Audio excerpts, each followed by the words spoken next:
Bonjour! Bonjour! Bonjour! Ici Message Lumière de la famille Myriam. Bienvenue à toi aujourd'hui. Tu vois, notre équipe s'est renforcée. C'est Marie qui est venue nous rejoindre. Marie était dans l'équipe de la Fondation il y a 30 ans. Et elle est revenue prêter main forte. Et elle est revenue au pays de ses amours.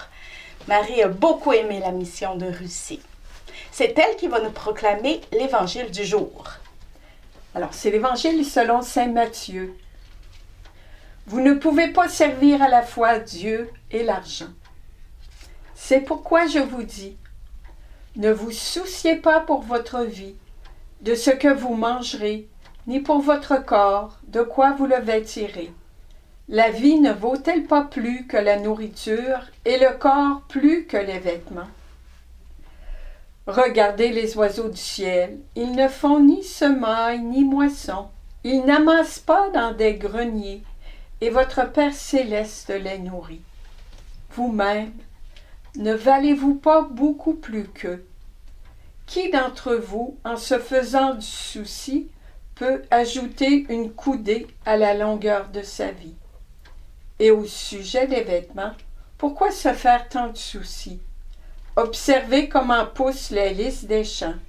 Ils ne travaillent pas, ils ne filent pas. Or je vous dis que Salomon lui-même, dans toute sa gloire, n'était pas habillé comme l'un d'entre eux. Si Dieu donne un tel vêtement à l'herbe des champs, qui est là aujourd'hui et qui demain sera jeté au feu, ne fera-t-il pas bien davantage pour vous, homme de peu de foi? Jésus te dit, ne te soucie pas, mon Père s'occupe de toi.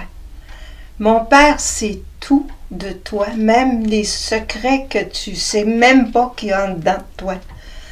Mon Père, il peut tout. Puis Jésus nous l'a montré. On est des fils et des filles du Père. On peut lui faire confiance. Mais la confiance, vous savez, c'est sûr que c'est pas facile, mais quand on a un petit peu de foi, on peut l'exercer, puis Dieu va montrer comment il est, il nous aime. C'est un Père.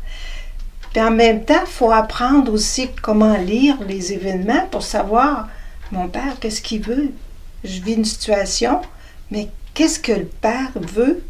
Qu'est-ce qu'il veut me dire ou me donner? Il faut écouter et regarder, faire confiance.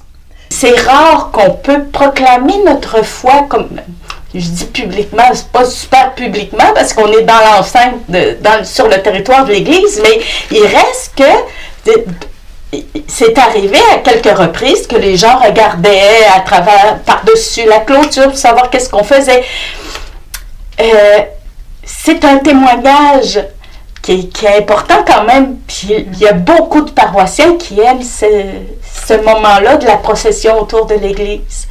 Puis le Seigneur nous a redonné le porte-voix pour cette occasion-là. On était très contentes. On le remerciait beaucoup. Puis ça a été aussi une leçon pour nos amis que le Seigneur peut intervenir quand on ne peut plus rien faire. Rien n'est impossible à Dieu. Ne fera-t-il pas bien davantage pour vous? Je te souhaite d'expérimenter que Dieu est ton Père, qu'il t'aime, qu'il veille sur toi. Au revoir. À demain. À la semaine prochaine.